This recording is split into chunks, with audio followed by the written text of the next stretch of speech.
কৃষ্ণ সন্ধিয়াৰ ডবা বাজিলে আপোনালোকে ডবাৰ মাতটো শুনিছেনে? কি বুলি কৈছে বাৰু কওকচোন? এই কথাটো লৈয়ে এবাৰ মই কথাৰ প্ৰসংগ অকণমান এই কথাটো কৈছো যে ব্ৰহ্মাই মাতিলে দেৱতা, অসুৰ, দৈত্য, দেৱতা, দৈত্য আৰু মনুষ্য মাতি ব্ৰহ্মাৰ ওচৰলৈ গৈ ঠিক সেই মুহূৰ্ততে বৈকুণ্ঠত ব্ৰহ্মলোকত দবা বাজিলে। কি বাজিলে? দবা বাজিলে। দবা বাজোতে ব্ৰহ্মা সমাধিত গুচি গ'ল। দবা বজাৰ লগে লগে ব্ৰহ্মা এটা দন্তীয় দ বুলি কৈ থৈ গ'ল। দন্তীয় দ ক'লে কৈ ধ্যানত গুচি গ'ল। দবা বাজি গ'ল।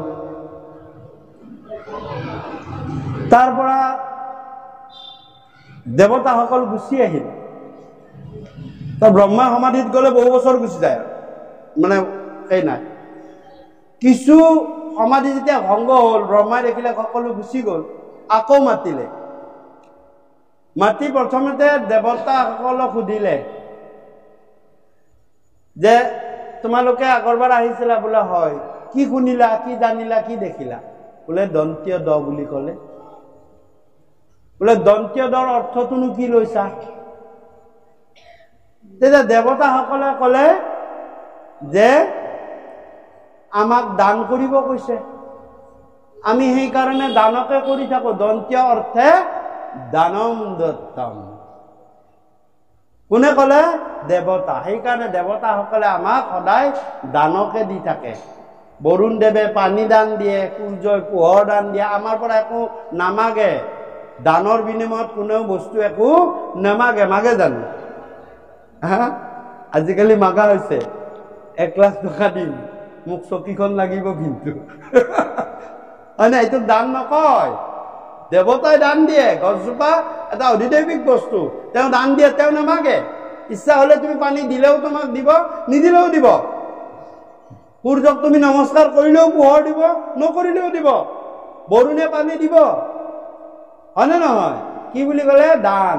আমাক দান কৰিব কৈছে। আমি হে পিতামহ, আমি দানেই কৰিছো। আৰু দেৱতা গ'ল। এইবাৰ দৈত্যবিলাকক মাতিলে। বোলে কি শুনিছিলা? বোলে দন্তীয় দ। বোলে অৰ্থটোনো কি বুলি ললা? বোলে আমাক দমন কৰিব দিলে, আমি সকলোকে মাৰি ধৰি খালি দমন কৰিবহে জানো। আমি দ অৰ্থে কি বুজিলো? দমন। যে দ অৰ্থত দমন হয়, যিয়ে দ অৰ্থটোক দমন হিচাপে ললে তেওঁ দৈত্য স্বভাৱৰ। যিয়ে দ অৰ্থটোক দান হিচাপে ললে তেওঁ দৈবিক গুণ সম্পন্ন। আৰু শেষত মনুষ্যসকলক মাতিল। আৰু মনুষ্যসকলক মাতোতে মনুষ্যসকলক সুধিলে যে শুনিছিলানে? বোলে শুনিছিলো। কি শুনিছিলা? বোলে দন্তীয় দ। বোলে কি বুজিলানো? ক'লে বোলে আমি মনুষ্য নহয়, আমি জীৱশ্ৰেষ্ঠ মানৱ। আপুনি আমাক জীৱশ্ৰেষ্ঠ কৰি, গতিকে আমাৰ অধোগামী যিবিলাক জীৱ আছে তেওঁলোকক দয়া কৰিবলৈ শিকাইছে। মনুষ্যই কি ললে? দয়াৰ কথাটো ললে, যে আমি দয়া কৰিব লাগে। সেইকাৰণে মাধৱ মহাপুৰুষে লিখিছে, ও দয়া কৰা, দয়া কৰা মোৰে ৰাম ৰাম, তোমাৰ চৰণ হৰি হৃদয় পংকজে ধৰি, ও মুখে লৈবু তোৱা গুণ নাম যদুমণি। হয় না? গতিকে দন্তীয় দ অৰ্থে আমি মনুষ্যই কি বুজিব লাগে? দয়া কৰা। খুব দয়া কৰা। এই অধোগামী জীৱসমূহক, আমাতকৈ তলত যিবিলাক জীৱ আছে, পশু পক্ষী, হয়নে, পৰুৱা পিপৰা, সকলোকে আমাক দয়া কৰিবলৈ কৈছে। এয়া দন্তীয় দ অৰ্থে যি মনুষ্যই দয়া ল'লে এওঁ মনুষ্য। গতিকে ইয়াতো তাৰপিছত কৈছে, হে সখী, আমি পুনৰ পাঠলৈ আহিছো। হে সখী, এয়া হ'ল সদৃশী কন্যা বিবাহ নকৰাৰ ফলত এনেকুৱা তোমাৰ গাত দৰিদ্ৰ নাৰায়ণে দেখা দিব পাৰে। 2 নম্বৰ আৰু এটা দেখা দিব পাৰে, সেইটো হৈছে গুৰুদ্ৰোহ। গুৰুদ্ৰোহ হলে আমাৰ সংসাৰী লোকসকলৰ গাত দৰিদ্ৰ নাৰায়ণৰ দেখা দিয়ে।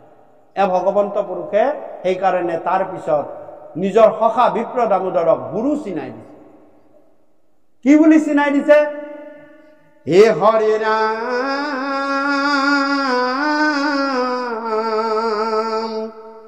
হে গুৰু তয় অপৰ কোন বন্ধু আছে আৰু যাৰ তত্ত্ব জ্ঞান পায় তৰয় সংসাৰ।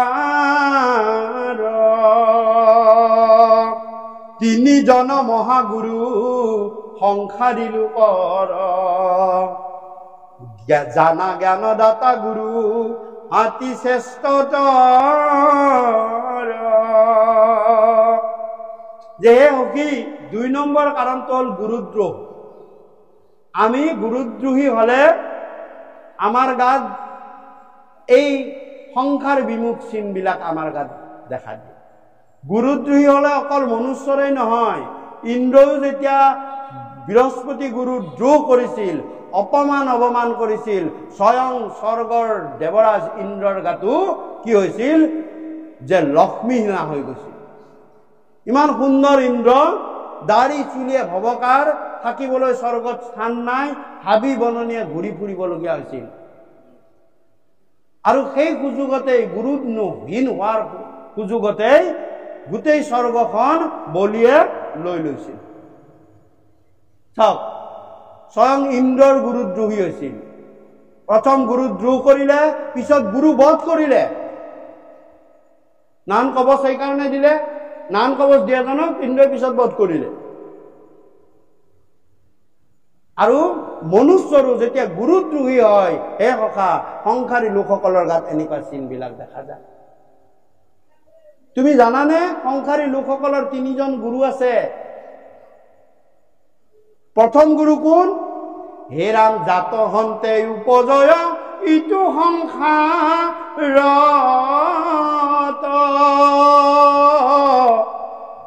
অজন্মদাতা পিতৃপূজ্য গুৰু প্ৰথম। যে হে সখী, জাতহন্তে উপজয়িত সংসাৰত, আমি যাৰ পৰা আমি উপজিলো, পিতৃপুৰুষৰ গাতহে প্ৰথম আমি কি কৰিছো? ভৰ দিছে ভগৱন্ত। পিতৃপুৰুষ আমাৰ আদি গুৰু, মাতৃপুৰুষ আমাৰ মাতৃপুৰুষ কি? যে তেওঁ ধৰা, অৰ্থাৎ তেওঁ সমস্তখিনি আমাৰ জন্মটো ধাৰণহে কৰে। ধৰা অৰ্থে ধাৰণ, ধাৰণ অৰ্থে ধৰা। কিন্তু আমি যি আমাৰ জীৱাত্মা, সেয়া আহি ক'ত যায়? পিতৃপুৰুষৰ ঔৰসত পায়। গতিকে পিতৃপুৰুষৰ পৰা আমি 5টা বস্তু লাভ কৰোঁ। আই মাতৃসকলে যেতিয়া পিতৃপুৰুষ, পিতৃগুৰুক পিতৃগুৰু হিচাপে পিতৃৰ গৃহত থকালৈকে মানি থাকিব, তাৰ পৰা তেওঁৰ গুৰু স্বামী গুৰুলৈ পৰিল। পিতৃগুৰুৱে অৰ্পণ কৰে, সেইটো কন্যা দান, দান দিলে, তোমাক মই দান দিলো। অৰ্থাৎ পিতৃগুৰুৱে সেইদিনা স্বামী গুৰুক অৰ্থাৎ নিজৰ জয়কক সেৱা কৰে। কিয় দান দিলে? গুৰু দান, গুৰুৱে গুৰুক দি দিব পাৰে, স্বামী গুৰু। গতিকে আৰু পিতৃগুৰুৰ পৰা আমি 5টা বস্তু পাওঁ। সেয়া হৈছে ধৰ্ম। পিতৃ ধৰ্মই আমি বিনা দ্বিধাই পালন কৰোঁ। বংশীয় মৌৰ্য, বংশৰ মৰ্যাদাটো আমাৰ মাতৃপুৰুষ ৰজা হলেও আমি সেইটো মৰ্যাদাটো আমি নাপাওঁ। আমি কাৰ পাম? পিতৃপুৰুষৰ যি বংশীয় মৰ্যাদা আছে সেইটো আমি পিতৃপুৰুষৰ। ধৈৰ্য, ধৈৰ্য গুণটো আমাৰ পিতৃপ্ৰদত্ত গুণ। শৌৰ্য, শৌৰ্য, শৌৰ্য নহয় শৌৰ্য, সৌন্দৰ্যতা, গঠনটো, দৈহিক যিটো গঠন, এই শৌৰ্যতাটো আমি পিতৃপুৰুষৰ আৰু 5 নম্বৰত হৈছে বীৰ্য আমাৰ যেটো আমৰা জেনেটিক বংশীয় বুলি কয় এইটো বংশৰ এইটো আমাৰ থাকে না মাতৃপুৰুষৰ লগত আমাৰ কথা নাই হয় না গতিকে এই 5টা পাবা স্বভাৱ চৰিত্ৰ গুণ বৈশিষ্ট্য এই 4টা মাতৃপুৰুষৰ পৰা পাম 5 4 9 নৱগুণত সন্তানৰ জন্ম গতিকে চাও এই 4টা আমি কি পালো আমি মাতৃৰ পৰা পালো গতিকে পিতৃগুৰু পিতৃগুৰু যদি কিবা কাৰণত অৱজ্ঞা অৱমাননা বা পিতৃগুৰুক যদি আমি দ্ৰোহী হওঁ তেতিয়া আমাৰ গালৈ সংসাৰৰ ধৰ্মবিলাক নষ্ট হৈ গুচি যায় আমাৰ সংসাৰ ধৰ্ম তোমাৰ গাত সংসাৰীৰ চিহ্নটো দেখা নাযায় ভগৱন্ত পুৰুষে সব জানে বাহিৰে তুমি ৰংচং হৈ থাকিব পাৰা কিন্তু ভিতৰি তোমাৰ সকলো নষ্ট হৈ গুচি যাব ভগৱন্ত পুৰুষে তোমাক সহায় নকৰে কাৰণ তুমি আদি গুৰুতেই তুমি কেনাটো লগাইছা তাৰপিছত দ্বিতীয় গুৰুৰ কথা কৈছে ও ৰাম জ্ঞান দ্বিতীয় গুৰু কয়াবে জানি বাজি জন যজ্ঞ সূত্ৰ দিয়া পন্থ দেখাৱে বেদ জাত হন্তে উপজয় সদ কৰ্মচয়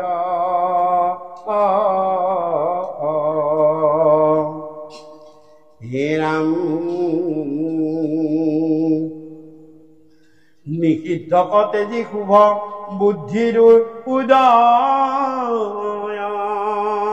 পিতৃটো কৰিয়া তাংক পুজিবে সাদৰি দেৱৰ মধ্যত যেন মই প্ৰিয় হৰি দে কৈছে যে দ্বিতীয় গুৰু কোন জানা জ্ঞানদাতা গুৰুকেই জানিবা নিজৰ যজ্ঞ সূত্ৰ দিয়া পন্থ দেখা বেদৰ যে যিবিলাকে আমাক জ্ঞান দিয়ে কেনেকুৱা জ্ঞান কিছুমানে শিক্ষকে আমাক ক'ত জ্ঞান দিয়ে শিক্ষা অনুষ্ঠানসমূহত শিক্ষকসকলে জ্ঞান দিয়ে অকল শিক্ষাসকলে দ্বিতীয় গুৰু নহয় আমাৰ সমাজত কিছুমান জাগতিক জ্ঞান আমাক কোনে দিয়ে যে সমাজৰ জ্যেষ্ঠ শ্ৰেষ্ঠ অভিজ্ঞ লোকসকলে আমাক সামাজিক জ্ঞান দিয়ে আমাৰ নাম সৰণীয়া নাম অঞ্জনীয়া গুৰুজনে আমাক নাম জ্ঞান দিয়ে নে নিদিয়ে এইবিলাক দ্বিতীয় পৰ্যায়ৰ গুৰু এইবিলাক গুৰুৰ দ্ৰোহ কৰিলে মনত ৰাখিবা তোমাৰ গাত সংসাৰীৰ চিহ্ন নাইকিয়া হ'ব তোমাৰ গাত দৰিদ্ৰ নাৰায়ণ আহি গুচি যাব গতিকে আমাৰ সমাজৰ জ্যেষ্ঠ শ্ৰেষ্ঠ শিক্ষাগুৰুসকল আধ্যাত্মিক গুৰুসকল নামঞ্জনীয়া গুৰুসকল এইবিলাক ভাগৱত শাস্ত্ৰৰ মতে দ্বিতীয় পৰ্যায়ৰ গুৰু এই দ্বিতীয় পৰ্যায়ৰ গুৰুৰো যদি আমি দ্ৰোহ কৰো তেতিয়া ভগৱন্তৰ দ্ৰোহ কৰা বুলি কৈছে যে তুমি জানিবা মোৰ দ্ৰোহী হ'ল তেওঁ কাৰণ দ্বিতীয় গুৰুজন মই প্ৰিয় হৰি তেওঁৰ গাত মই ভৰ দি আমি কওঁ কেতিয়াবা চাব ল'ৰা বা ছোৱালীজনী কৰবাত যাবলৈ হৈছে প্ৰথম দেউতাকৰ মুখতেই ভগৱন্ত পুৰুষে ভৰ দিয়ে আৰু ভৰ দি কৈ দিয়ে বাবা নাযাবি অলপ দেৰিকে যাবি বাবা নকৰিবি এইটো কাম তোমাৰ অপকাৰ অনিষ্ট হ'ব এয়া ভগৱন্তই নকয় কোনে পিতৃপুৰুষে নকয় আমি পিতৃপুৰুষ বুলি ভাবি থাকো কোনে কয় ভগৱন্ত পুৰুষে পিতৃপুৰুষৰ গাত ভৰ দিয়ে ভৰ দি কোৱাই এই প্ৰমাণ যুধিষ্ঠিৰকো কৰাইছে যে নিজে কোৱাইছে যুধিষ্ঠিৰক যেতিয়া যুদ্ধ আৰম্ভ হয় তেতিয়া দুই পক্ষ সেনাৰ মাজত কি হৈছে যে উভয় পক্ষৰ পৰা সন্মতি আহিব লাগিব যে যুদ্ধ কৰিবলৈ সন্মত আছে কোনোবা যদি সন্মত নাই বুলি কয় কুৰুক্ষেত্ৰৰ মহাৰণত তেতিয়া তেওঁ ৰাজ্যৰ পৰা হস্তিনাপুৰৰ পৰা ওলাই যাব লাগে বিদুৰে কৈছিলে মই যুদ্ধ নকৰো বিদুৰ গুচি গৈছে মই থকা নাই গতিকে কৌৰৱ পক্ষৰ পৰা আহিলে যে সৰ্বসন্মতিক্ৰমে যুদ্ধ হ'ব, এইটো মানে সৰ্বসন্মতি প্ৰস্তাৱ। এতিয়া পাণ্ডৱ পক্ষৰ পৰা আহিবলৈ বাকী আছে। তেতিয়া কৃষ্ণক দায়িত্বটো দিয়া হ'ল যে তুমি সকলোৰে মত লৈ আহা। প্ৰথমে নকুলৰ সহদেৱৰ ওচৰলৈ গ'ল কৃষ্ণ, গৈ কৈছে, হে সহদেৱ, তুমি মাদ্ৰীৰ কনিষ্ঠতা নহয়, কাইলৈৰ পৰা যুদ্ধ আৰম্ভ হ'ব। যুদ্ধত তুমি মৰিবও পাৰা আৰু যুদ্ধত জিকিবও পাৰা। মৰিলেতো মৰিলাই, যদি জিকা, তোমাক মই এটা কথা কওঁ, তুমি কেতিয়াও ৰজা হ'ব কিন্তু নোৱাৰিবা। তুমি ৰজাৰ হকদাৰ হ'ব নোৱাৰিবা। তাকে চাই তুমি যুদ্ধ কৰিবা নে নকৰা। তেতিয়া সহদেৱে ক'লে, নাই নাই নাই, মই কিয় যুদ্ধ নৰিম, দাদা যুধিষ্ঠিৰ ৰজা হ'লেই আমাৰ হ'ব। মোৰ তাত আৰু ৰজা হোৱাৰ মোৰ কোনো হেঁপাহ নাই। মই তেওঁৰ কথা মতে চলিম, মই তেওঁৰ প্ৰজা হৈয়ে থাকিম। বাৰু তোমাৰ সন্মত আছে বোলা আছে। নকুলৰ ওচৰলৈ আহিলে, আহি ক'লে, হে মাদ্ৰীৰ জ্যেষ্ঠতা নহয় নকুল, কাইলৈৰ পৰা যুদ্ধ আৰম্ভ হ'ব। যুদ্ধত তুমি মৰিবও পাৰা আৰু যুদ্ধত জিকিবও পাৰা, কিন্তু ভৱিষ্যতে যদি যুদ্ধত জিকা, ৰজাৰ তুমি হকদাৰ হ'ব নোৱাৰিবা। যদিও তুমি মাদ্ৰীৰ জ্যেষ্ঠ, অদূৰ ভৱিষ্যতে ক'ব পাৰে মইতো মাদ্ৰীৰ ডাঙৰ ল'ৰা, মইও এখন ৰাজসিংহাসন পাব লাগে, কিন্তু সেইটো হকদাৰ হ'ব নোৱাৰে। সেইটোৰ ক্ষেত্ৰত অকল ৰজা যুধিষ্ঠিৰ, দাদা যুধিষ্ঠিৰেই ৰজা হ'ব। তোমাৰ তাত সন্মত আছে নে নাই? কৈছে, হ'ব, মই কেতিয়াও নিবিচাৰো ৰাজপাট, তেওঁ ৰজা হ'লেই হ'ব। অৰ্জুনৰ ওচৰলৈ আহিলে, অৰ্জুনে ক'লে, আৰে মোৰ কি কথাটো আছে, মইতো যুদ্ধ কৰোঁকৈ আছো, যুদ্ধ কৰিছো কাৰণে ইমান মস্ত ওজনৰ গাণ্ডীৱখন লৈ ফুৰিছো। মই গাণ্ডীৱ লোৱাৰ উদ্দেশ্যটো কি, যদি যুদ্ধই নকৰো? নাই নাই নাই, মই যুদ্ধ কৰিমেই সখী, আপুনি একো চিন্তা কৰিব। কিন্তু যুদ্ধ কৰিবা হয়, তুমি বেছি সৈন্য মাৰিলো, ডাঙৰ ডাঙৰ বীৰ মাৰিলো বুলি তুমি ৰজা হ'ব নোৱাৰিবা। ৰজা কিন্তু দাদা যুধিষ্ঠিৰে হ'ব। হ'ব হ'ব, সেইটোতো ভীমৰ ওচৰলৈ আহিছে। ভীমে কৈছে, আৰে যুদ্ধ নকৰিম, যুদ্ধ যদি নকৰোৱে মোৰ প্ৰতিজ্ঞাবিলাক ক'ৰ পৰা ফলিম? কেনেকে মই দুশাখনৰ ৰক্তপান কৰিম? কেনেকে মই দ্ৰৌপদীৰ চুলিখিনি বান্ধিম? কেনেকে মই দুৰ্যোধনৰ উৰু ভংগ কৰিম? মোক ৰাজপাট নালাগে, মোক প্ৰতিজ্ঞাখিনি পূৰণ হ'ব লাগে। শেষত গৈ ৰজা যুধিষ্ঠিৰৰ ওচৰলৈ আহিছে। অন্তৰ্যামী ভগৱন্ত বাহিৰতে যুধিষ্ঠিৰৰ মনটো বুজিয়ে লৈছে। যুধিষ্ঠিৰে ভাবি আহিছে, নাই দে, মই ধৰ্মৰাজ, এই মাটি বাৰী ৰাজ্য ধন ঐশ্বৰ্যৰ কাৰণে যুদ্ধ মাৰামাৰি কৰি মোৰ বংশটো নাশ কৰিবলৈ নাই। মই বনকে গুচি যাম, তথাপিও ইহঁতে যাই যাব, এই 4টা যাই যাব, নাযায় নাই, মই বনবাসীয়ে হ'ম, তথাপিও মই মাটি বাৰী ৰাজ্যৰ বস্তুৰ কাৰণে মই হাই কাজিয়া নকৰো। কৃষ্ণ দাদাই একদম ৰেডি।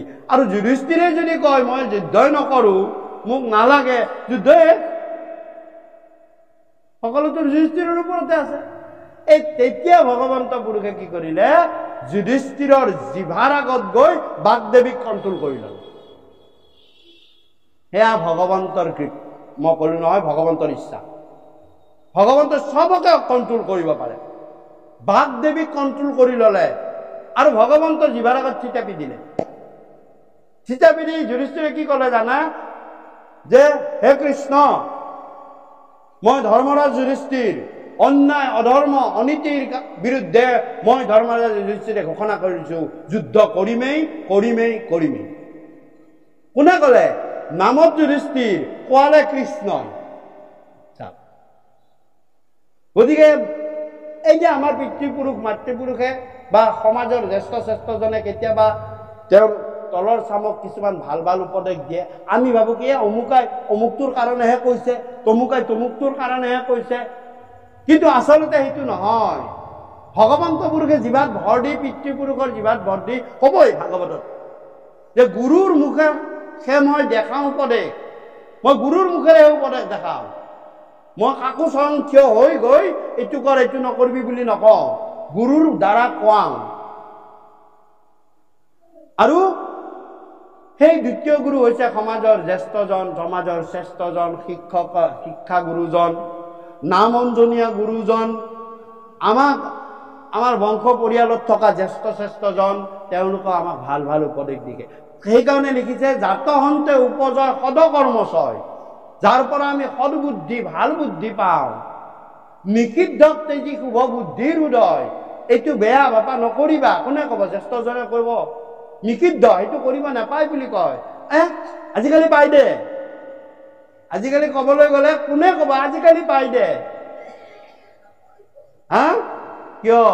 যে নিষিদ্ধক তেজি, তেওঁলোকে জানে, তেওঁলোকৰ অভিজ্ঞতা আছে, এইটো বেয়া কাম বুলি জানে, জানিতো মানা কৰে। নিষিদ্ধক তেজি শুভ বুদ্ধিৰ উদয়, তোমাৰ ভাল হওক, এইটো বেয়া বস্তু নাখাবা, তোমাৰ ভাল হওক। নাখাবাতো তোমাৰ ভালৰ কাৰণে নাখাবা বুলি কৈছে। নিষিদ্ধ, সেইটো নিষিদ্ধ, এইটো খাব নালাগে। সেয়া দ্বিতীয় গুৰুৰ কাম। আৰু ভগৱন্তই দ্বিতীয় গুৰুৰ দ্বাৰা কওঁতে যদি নামানিলে, ভগৱন্তই কৈছে মোৰ আৰু উপায় নাই। তেতিয়া কলৈ আহিলে? তৃতীয় গুৰুলৈ আহিলে। তৃতীয় গুৰু কাক বুলি কৈছে? হে ৰাম, হে ৰাম, তৃতীয় গুৰু কদিবে নাহি কেউ পাম, ব্ৰহ্মবিদ্যা কহে যিটো মোৰ গুণ নাম,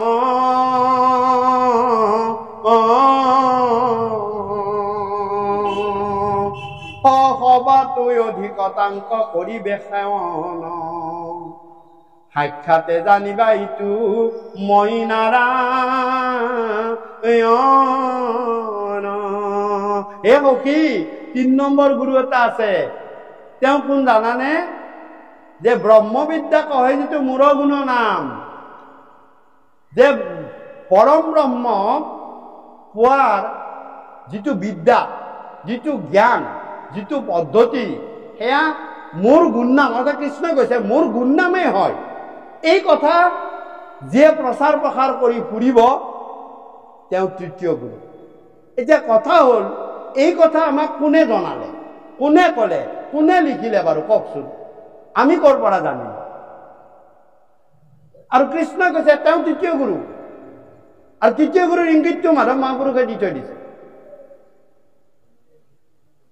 কোনে কোনে ক'লে? বাপে কৈছে আমি আমাৰ যিটো নামঞ্জনীয়া গুৰু, তেওঁৰ কথা কৈছে নে? তেওঁ কোনে জনালে? তেওঁকতো কোনোবা এটা জনাব লাগিব। তেওঁতো নিজে কৰিব পাৰে। ব্ৰহ্মবিদ্যা কহে যিটো মোৰ গুণ নাম, তেওঁ পৰম ব্ৰহ্মক পাবলৈ, মোক পৰম ব্ৰহ্মক পাবলৈ মোৰ গুণ নামেই হৈ যায়। এই কথাখিনি কোনে ক'লে আমাক? নামঞ্জনীয়া গুৰুজনকতো কোনোবা এজন গুৰু আছে ন, তেওঁহে কৈছে, তেওঁৰ আৰু তেওঁৰ গুৰু আছে। কোনে ক'লে বাৰু আমাক? নহয়, আমাক ক'লে মহাপুৰুষ শ্ৰীমন্ত শংকৰ গুৰুৱে, হয়নে? তেওঁ ক'লে যে ভগৱন্তক জানিবৰ পৰা এটা বস্তু আছে, ভগৱন্তৰ নাম গুণ, হয়নে নহয়? আৰু সেইকাৰণে কৈছে, তেওঁ ভগৱন্ত পুৰুষে কৈছে যে কি বুলি কৈছে? তৃতীয় গুৰুক দিবে নাহি কেউ পাম, ব্ৰহ্মবিদ্যা কহে যিটো মোৰ গুণ নাম। আৰু কৈছে সবাতো অধিকতাংক কৰিবা সেৱান, সবাতকৈ অধিকতাংকে সেৱা কৰিবা, জানিবা সাক্ষাৎ এইটো মই নাৰায়ণ। সেইকাৰণে মাধৱ মহাপুৰুষে কি বুলি লিখিলে? ত্ৰিভুৱন বন্দন লৈবকী নন্দন, জুহৰি কংসক বৈৰী, জগজন তাৰণ দেৱ নাৰায়ণ, শংকৰ হি হৰি। গুৰুৱে ক'লে ঢাকি দিয়া মাধৱ, অলপ ঢাকি দিয়া। সতীমাতুৰ সেই শাৰীটোকে মাধৱ মহাপুৰুষে গুৰুৰ আজ্ঞা মানি ঢাকি দিলে। ত্ৰিভুৱন বন্দন দৈৱকী নন্দন জুহৰি, হে ৰাম দৈৱকী নন্দন জুহৰি মাৰল কংস, জগজন তাৰণ দেৱ নাৰায়ণ, শংকৰ তাকেৰি অংশ। অংশ কৰি থৈ দিলে, কিন্তু তেওঁ লিখিলে কি? যে যিজনৰ ভগৱন্ত পুৰুষে কৈছে তেওঁক উপমা দিবলৈ নাই বুলি কৈছে নে? সেইকাৰণে কি বুলি লিখিছে? জয় গুৰু শংকৰ সৰ্বগু নাকৰ, যা কেৰি নাহি কেও পাম উপাম নাই।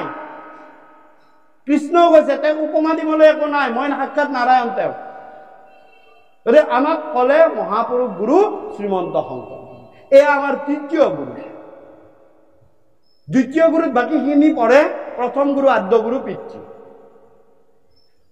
আৰু কৈছে যে এই তিনিজনৰ যদি দ্ৰোহী হয় সংসাৰীৰ গাত কিন্তু সংসাৰ ধৰ্ম বিনষ্ট হৈ গৈছে। গুৰুদ্ৰোহী কেতিয়াও নহবা, হয়নে? এইদৰে কৃষ্ণই নিজৰ সখা বিপ্ৰ দামোদৰৰ গাত সেই দৰিদ্ৰ নাৰায়ণৰ ৰূপ দেখি এনেকৈ কলে। আৰু কোৱাৰ পাছত মই কাহিনী চমুৱাই আনিছো। বাপ বান্ধৱ মাতৃ সমস্ত পাঠলৈ মই বিশেষ নাযাম, সময় লাগিব, গতিকে আমি কাহিনী চমুৱাই আনিছো। আৰু এইবিলাক কথা কোৱাৰ পাছত কৃষ্ণ ভগৱানে সখীয়েকক কলে, এ সখী, ৰাতি ভাত পানী খাই লৈ উঠি লক্ষ্মীক কলে তুমি ওলাই যোৱা, তুমি আজি মোৰ ওচৰলৈ নাহিবা, মই সখীৰ লগত আজি ৰহস্য কথা পাতিম। আৰু কলে, এ সখী, তোমাৰ মনত আছেনে একেলগে পঢ়া শুনা? আৰু মহাপুৰুষ গুৰুজনাই ভাগৱততো দিছে, কীৰ্তনতো এটা কাহিনী, এটা দিনৰ কথা দিছে। সেই দিনটোৰ কথা মনত আছেনে? কোনটো দিনত? এই যে চাউল এক মুঠি ধাৰত খোৱাৰ কথাটো, দিনটোৰ কথাটো মনত আছেনে? অৰ্থাৎ কৃষ্ণই কি বুলি কৈছে, ডাইৰেক্ট চাউলৰ কথা কোৱা নাই। এই যে একদিন ঘোৰ বাত বৃষ্টি আহিছিলে, তুমি যে মই যে হৰাই থাকিছিলো, শুকান কৰিবলৈ বিচাৰিছে, কিয় কৈছে সেই দিনটোৰ কথা? যে মনত পৰে যদি পৰক, কি সেইদিনা মই এক মুঠি চাউল তোমাৰ ধাৰত খাইছিলো, আজি লগত লৈ আহিছো, লোৱা লোৱা লোৱা কি। কিন্তু কৰ্ম বন্ধন, কৰ্ম ফলে বিপ্ৰক হেঁচা মাৰি দিল। ইমানখিনিলৈ ভগৱন্তই আগবঢ়াই দিছে। চাওক মনত কিমান পেলাই দিব, ভকতৰ প্ৰতি দয়া চাওক, মনত পেলাই দিছে। সেই দিনটোৰ কথা সখী মনত আছেনে? আমাক যে এদিন বাতবৃষ্টি আহিছিলে, কিন্তু বিপ্ৰৰ মনত নপৰিলে। নপৰি ৰাতি শুই থাকিলে। কৃষ্ণই ভাবিলে, ইছৰাম, মোৰ সখী যে মই কিমান সহায় কৰিব বিচাৰিছো, নাই। ৰাতিপুৱা যাবলৈ হ'ল, তেতিয়া কৈছে, সখী যাওঁ দিয়া। আৰু এটা কথা তাৰ ভিতৰত আছে, এইটো বিষ্ণু পুৰাণত আছে। সবাই আহি কৈছে যে, হে প্ৰভু, আপোনাৰ দুয়োকে অন্ন দিয়া হ'ল, অন্ন দিয়া হ'ল, অন্নমুঠি গ্ৰহণ কৰক। দুয়ো একেলগে বহি অন্ন খাইছে, 55বিধ ভোগেৰে ভগৱন্ত পুৰুষক সোণৰ থালত দিছে, বিপ্ৰকো দিছে মুখামুখিকে। আৰু দেখিছে লক্ষ্মীয়ে ভগৱন্ত পুৰুষৰ শ্ৰীচৰণত পৰি কাতৰে প্ৰণাম কৰি আছে, প্ৰভু কোনো এবিধ বস্তুৱে নিদিব, অৰ্থাৎ ভগৱন্তৰ হাতখনে লাগিব লাগে, তাতে ভগৱন্তই লক্ষ্মীয়ে ভৰ দিব। য'তেই লাগিছে কাতৰে সেৱা কৰি আছে, বিপ্ৰই চাই আছে, বা 55বিধ অমৃত ভোগ, তাকো লক্ষ্মীয়ে সেৱা কৰি কৰি খুৱাইছে। মই আনিছো এক মুঠা শুকান চাউল চিৰা, খাব নেজানো। চেপাটো বেছি টান কৰিছে। কৈছে, মোৰ মোৰ সখীৰ ভোগটো অলপ বেছি, পাৰিলে তেওঁক অলপমান বেছিকৈ দিবা, মোক দিয়াৰ নিচিনা নিদিবা। চাওকচোন, এই ভোকৰ কথা লৈ গৈছে। তুমি নাজানা এই এওঁৰ ভোকটো অলপ বেছি, তথাপিও ভোক ইছৰাম, মোৰতো সেইদিনা ভোকত থাকিয়ে মই চালো। কিমানলৈ গৈছে ভগৱন্ত পুৰুষ? কিয়? তেওঁৰ ভকতক সহায় কৰিব লাগে, দৰিদ্ৰ নাৰায়ণ তেওঁৰ পৰা ওলাব লাগে। কিন্তু তথাপিও বিপ্ৰৰ মনত নপৰিল। যেতিয়া যাবৰ সময় হ'ল, তেতিয়া কৃষ্ণই সুধিছে, হে সখী, তোমাৰ তোমাৰ সহধৰ্মী মোৰ সখীনিয়ে সংসাৰ ধৰ্মৰ কথা এইখিনিও নাজানানে, যে সুহৃদৰ ঘৰলৈ আহিলে যে কিবা এটা দি পঠিয়াব লাগে?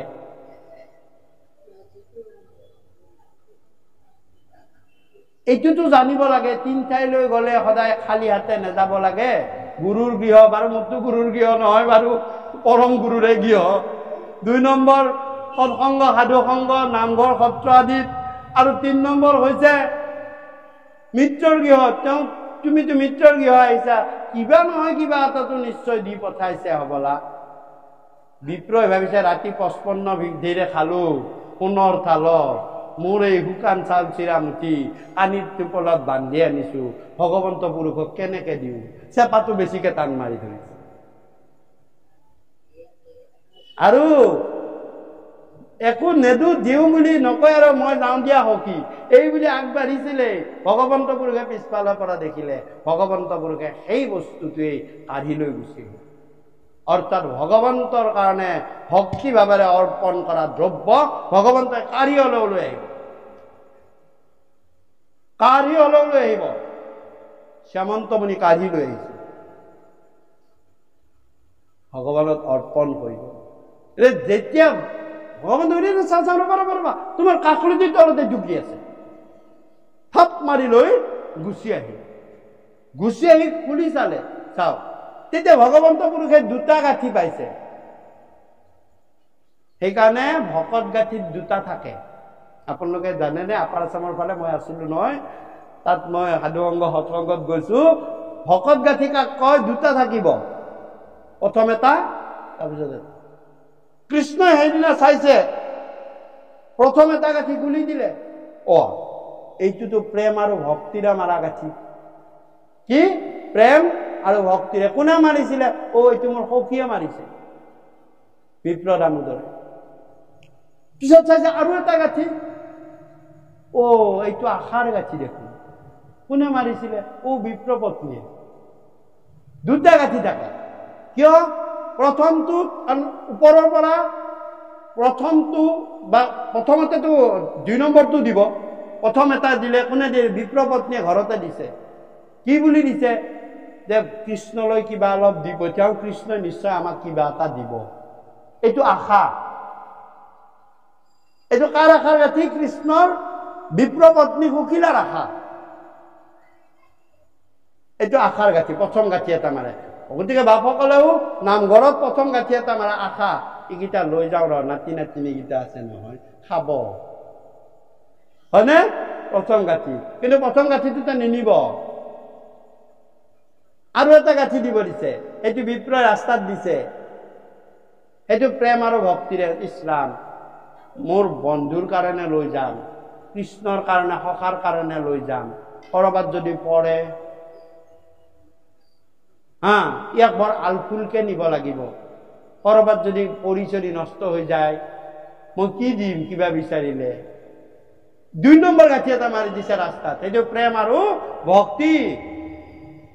সেইকাৰণে ভকত গাঁঠিত দুটা থাকে, প্ৰথমটো আশা আৰু পিছত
গতিকে যদি একমুঠি ধাৰ আছিলে, আমি আমি প্ৰসাদত কি কৰোঁ, শৰাইত আমি 4 মুঠি দিওঁ। গুৰু তত্ত্ব, দেৱ তত্ত্ব, নাম তত্ত্ব আৰু ভকত তত্ত্ব, আমি 4ত কাম কৰোঁ। কল দিলেও 4টা দিওঁ, আদা দিলেও 4 চিন্তা দিওঁ, হয় না? সেইটো প্ৰসাদ দিয়া। আৰু প্ৰসাদ আপোনালোকে একমুঠিয়েই যথেষ্ট, একমুঠিয়েই যথেষ্ট। প্ৰসাদহে লাগে আমাক, বেলেগ বস্তু বনাই খাব নালাগে, সদায় একমুঠি আদৰ থাকিব লাগে বস্তু। গতিকেলৈ কি হ'ল যে একমুঠি খাই দিলে সেয়া হৈছে গজন মুঠি। আমি সকলো প্ৰসাদ গজন দিয়াৰহে চেষ্টা কৰিম। নগজা বস্তু কেতিয়াও প্ৰসাদ হিচাপে আমি ভগৱানৰ চৰণত অৰ্পণ নকৰিম। আৰু তৃপ্ত হৈ পৰিলে তেতিয়া ভগৱন্ত পুৰুষক, তেতিয়া বিপ্ৰ ক'লে যে সখী মই যাওঁ দিয়া, তুমি যোৱা, কাম হৈ গ'ল। আৰু লগে লগে লক্ষ্মীক ক'লে, লক্ষ্মী সব্যা তুমি দি দিয়া। চাওক, সব্যাক কি ক'লে, তুমি দি দিয়া। সব্যাই লগে লগে মই দানৱ আৰু বিশ্বকৰ্মাক মাতিলে, মাতি ক'লে যোৱা, গোটেই বিপ্ৰৰ ঘৰটো ৰাজ অট্টালিকা ইন্দ্ৰৰ নন্দন বনতকৈ ধুনীয়া কৰি দিয়া গ'ল। অৰ্ডাৰ পাই গ'ল। ঐশ্বৰ্য গোটেই 3 ত্ৰৈলোক্যৰ ঐশ্বৰ্য দিবলৈ দিলে, সকলো সুখ দিবলৈ দিলে।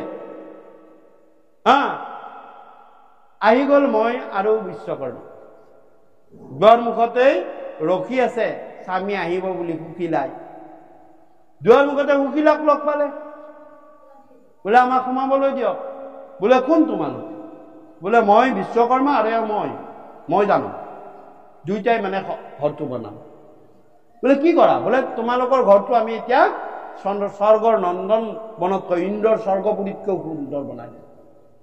নাই নাই নাই, মোৰ ঘৰত সোমাব নিদিওঁ। বোলে কিয়? বোলে এটা কথা নহয়, মই কৃষ্ণৰ তালৈ যি মুঠি খাই কৃষ্ণই তৃপ্তি পাইছে, সেই মুঠি মোৰ ঘৰত চাউল নাছিল। মই এই গাঁৱত ভ্ৰমণ কৰি খুজি মাগিহে মই 4 মুঠি আনিছিলো। গতিকে মোৰ ঘৰটো ভাল হলে নহব, সমগ্ৰ অঞ্চলটোৱে যি যিয়ে মোক দিছিলে সকলোৰে ঘৰ ভাল হ'ব লাগিব, তেতিয়াহে মই তোমালোকক মোৰ ঘৰটো ভাল কৰিব দিম। মোৰ ঘৰটো বেয়া হওক ভাল হওক, ওচৰৰ ঘৰে কান্দি থাকক, মই সেইটো নিবিচাৰো। আৰু মোক সেইটো নালাগে। মোৰ যেনেকুৱা হৈছে সকলোৰে ঘৰ হওক। তোমালোকে তেতিয়াহ'লে আমি অৰ্ডাৰ ল'ব লাগিব ভগৱানৰ পৰা, আৰু ভগৱানৰ অৰ্ডাৰ এইটো আছে, যোৱা তোমালোক ঘূৰি যোৱা, মোৰ ঘৰ ভাল কৰিব নালাগে। তাৰ পৰা হয় হয় হয়, 2 মুঠিকে খাব নিদিয়ে। গতিকে বুজি পালে নহয়? গতিকে তেওঁ ঘূৰি আহিলে, আহি খুজিলে ভগৱন্ত, বোলে ৰ'ব প্ৰভু, সুখিলা মাতৃয়ে আমাকতো সোমাব নিদিলে। বোলে কিয়? বোলে তেওঁ বোলে যি 4 মুঠি খুজি আনিছিলে, সেয়া বোলে তেওঁ গৃহৰটো নাছিলেই, ওচৰে পাজৰে মানুহৰ পৰা আনিছিলে। গতিকে সকলোৰে ভাল হ'ব লাগিব। বোলে হওক, এয়াই হওক। গতিকে আমিও কিছুমান কেতিয়াবা সময়ত আমাৰ গৃহটো পাওঁ, গৈ ওলাই যে আমি জগন্নাথ প্ৰভুক দৰ্শনাৰ্থে যাম, কিবা নহয় কিবা অলপ দিয়ক, যদি সৌভাগ্য আছে। আৰু মনত ৰাখিব, নিজৰ কোটি টকা থাকক, যেতিয়া ভগৱন্ত জগন্নাথ ঈশ্বৰ কৃষ্ণ বা দ্বাৰকা বা বৃন্দাবন বা অযোধ্যা যলৈ নাযাওক, খুজি লৈ যাব 4 ঘৰ। কোটি টকা থাকক, টকাৰ বলত নাযাব। মই কিয় খুজিব যামে? 10 টকাহে দিব, নামটো তেওঁৰো হ'ব। নহয়, এয়া নহ'ব।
ও রাম দশম স্কন্ধর কথা কৃষ্ণ কথার মহত এক চিত্তে শুনি পাই ভুকুতি মুকুতি নাহিকে সংশয়ত দৃঢ় কৰা মতি দেশান্ত ঈশ্বৰে কেন গুৰুত ভকতি এ কৰা গুৰু সেৱা যাৰ আছে কৃষ্ণ মতি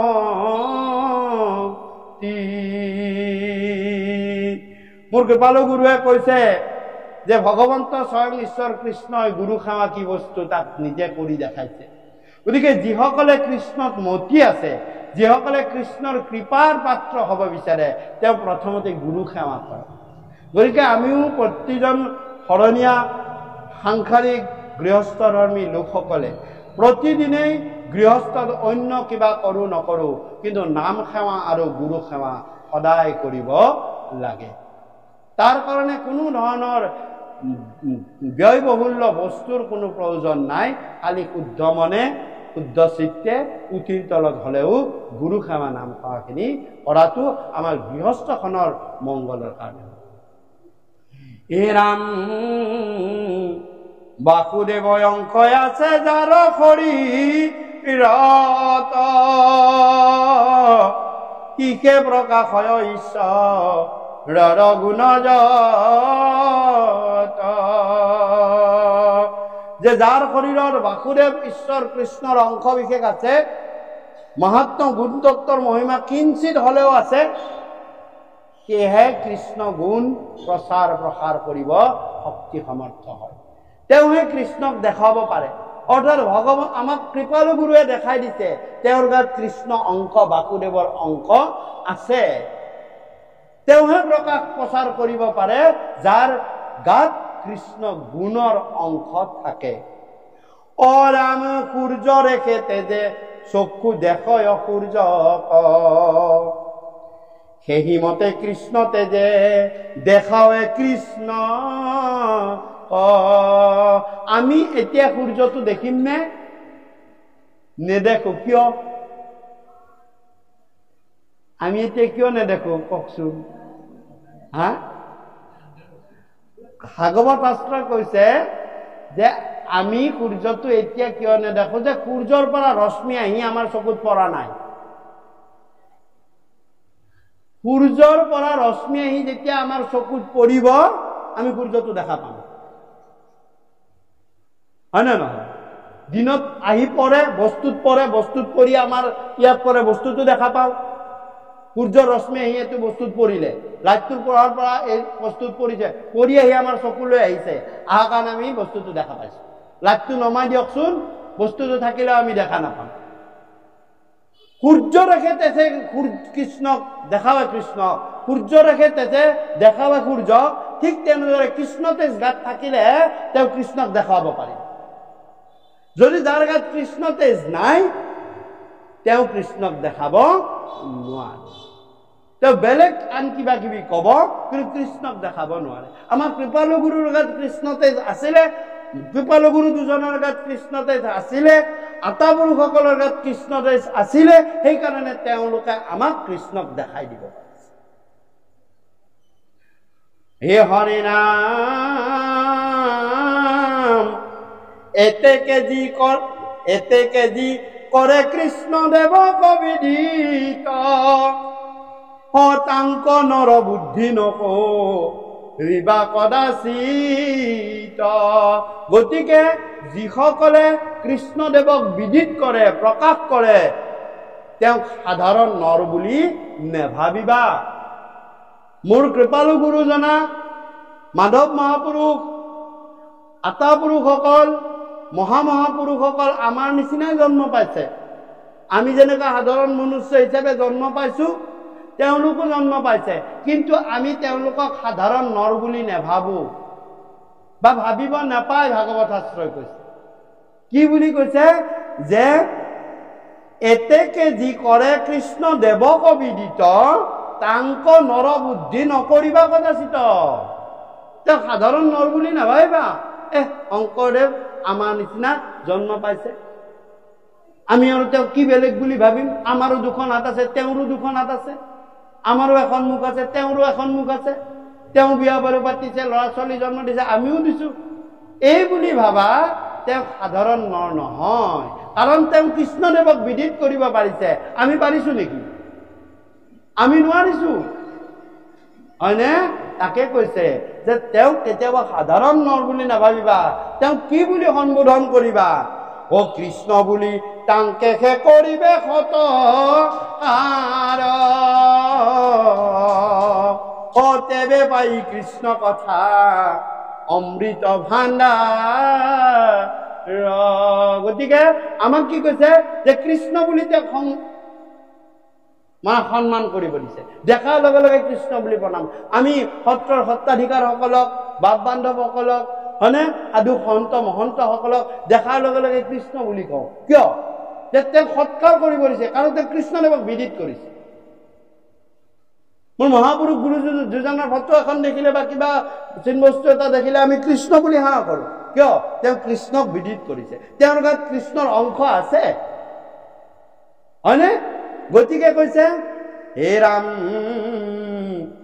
কৃষ্ণনিষ্ঠ পুৰুষত যাৰ দুখ বুদ্ধি, যিসকলে কৃষ্ণৰ কথা লীলা যশ মহিমা প্ৰচাৰ প্ৰসাৰ কৰি ফুৰে, তেওঁলোকক যদি আমি দুখ বুদ্ধিৰে চাওঁ, তেওঁলোকৰ দুখবিলাকহে চাওঁ, অধমে কেৱল দুখ লয় মধ্যমে গুণ, দুখ লয় কৰিয়া বিচাৰ, উত্তমে কেৱল গুণ লয় উত্তম, উত্তমে অল্প গুণ কৰি কৰয় বিস্তাৰ।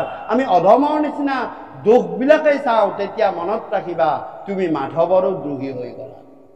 গতিকে যিসকলে কৃষ্ণ নাম গুণ প্ৰচাৰ কৰে তেওঁলোকৰ দুখ কেতিয়াও নেচাবা। যে কি কৈছে? কৃষ্ণনিষ্ঠ পুৰুষত যাৰ দুখ বুদ্ধি, মাধৱৰ দুহী সিটো কৈতো নাহি সিদ্ধি। তেওঁ মাধৱৰ দ্ৰোহী, তেওঁ কতো সহ্য হব নোৱাৰে। অ ৰাম কোনে কহিবে কতাত মাধৱৰ কথা, দুৰ্বাৰ সংসাৰ তাপে দহিবে কথা। যিয়ে কৃষ্ণনিষ্ঠ পুৰুষৰ দুখ বুদ্ধি দেখে, তেওঁৰ আগত কোনে কৃষ্ণ কথা কব যাওঁ? তেওঁ যদি দুখী হয় নেযাওঁ বাপ, কিনো কম আমি আৰু দুখী দ্ৰোহী মানুহ, হয়নে? কোনে তেওঁৰ আগত কৃষ্ণ কথা কব? অ ৰাম হেন জানি জ্ঞানী জন চিত্ত কৰা স্থিৰ কৰা চিত্ত, ধন জন সুখ ভোগ সকলে অনিত। কৃষ্ণ কথা শুনিবাক কৰিও প্ৰবন্ধ, কৃষ্ণ কথা সুধা সিন্ধু হৰিপূৰ্ণ চন্দ। যে কৃষ্ণ কথা শুনিবাক কৰিও প্ৰবন্ধ। আজি বাপ বান্ধৱ আই মাতৃসকলে এই মহাপূৰ্ণ স্থানত কৃষ্ণ কথা শুনিবলৈ প্ৰবন্ধ কৰিছে। প্ৰবন্ধ কৰা মানে যুগুতাই দিয়া, আৰু প্ৰবন্ধ কৰিছে, আৰু সেই কৃষ্ণ কথা সোধা ৰসৰ সাগৰত তেওঁলোক ইমান সময় অৱগাহন কৰি ফুৰিছে। সকলো মায়াৰ কথা পাহৰি কৃষ্ণ কথাত অৱগাহন কৰি তেওঁ পূৰ্ণচন্দ্ৰ কৃষ্ণৰ পৰম আনন্দ তত্ত্ব তেওঁলোকে গ্ৰহণ কৰিব পাৰিছে ভগৱন্তৰ কৃপা। আৰু হে কৃষ্ণ কান্তি বিনাশিবে অজ্ঞানয়ান্ধাৰ, কৃষ্ণৰ কৃপাই, কৃষ্ণৰ উজ্জ্বল জ্যোতিয়ে আমাৰ হৃদয়ৰ ভিতৰৰ যি মলিনতা, যি পাপবোধ, যি অজ্ঞানতাবোধ, সেইবিলাক সকলো নিশেষ কৰি পেলাব। এইটো আপোনালোকে সুদৃঢ়ভাৱে ধৰিব। কৃষ্ণ কান্তি বিনাশিবে অজ্ঞান আন্ধাৰ, অনন্ত কণ্ডলী কহে হৰি কথা হাৰ।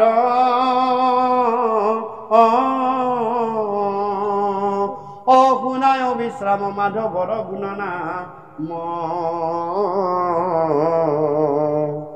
নিৰন্তৰে নৰে ডাকি বোলা ৰাম ৰাম।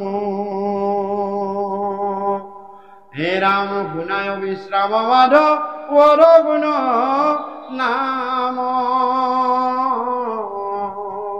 নিৰন্তৰে নৰে ডাকি বোলা ৰাম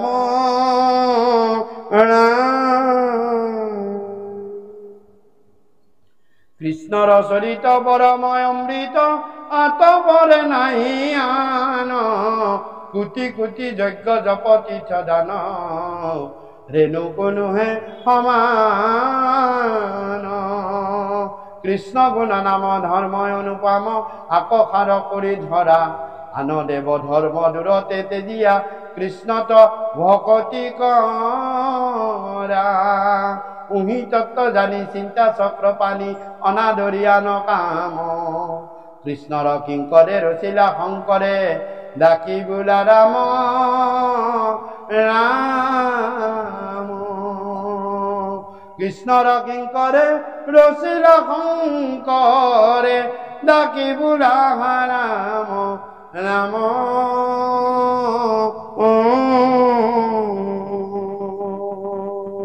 শ্ৰীমন্ত শংকৰ হৰি ভকতৰ জানা যে নকল্প তৰু তাহান্ত বিনাই নাই নাই নাই আমাৰ পৰম গুৰু অৰাম তাহান্ত বিনাই নাই নাই নাই আমাৰ পৰম গুৰু কৃষ্ণ কৃষ্ণ কৃষ্ণ জয় ৰাম বোলা জয় হৰি বোলা গাওঁতা বাওঁতা কৰ্ণপাতি শুনোতা সবাৰে কুশল মংগলাৰ্থে হৰি বল হৰি বল হৰি বল হৰি বল হৰি অৰা আটাই সন্ধিয়াৰ প্ৰাৰ্থনা ভাগি লোৱা হওক আমি এই মহাপূৰ্ণ স্থানত আছোঁ আমাৰ গুৰুবন্তী বুঢ়াবন্তী আমাৰ জ্বলি আছে গুৰু আসন সাক্ষাতে ইয়াতে প্ৰতিষ্ঠিত হৈ আছে আমি সদায় সন্ধিয়াৰ প্ৰাৰ্থনা ভাগি ইয়াতে কৰা হওক কৃষ্ণ আমাৰ লগতে আপোনাসবেও এই প্ৰাৰ্থনা ভাগি ভগৱন্তৰ শ্ৰীচৰণত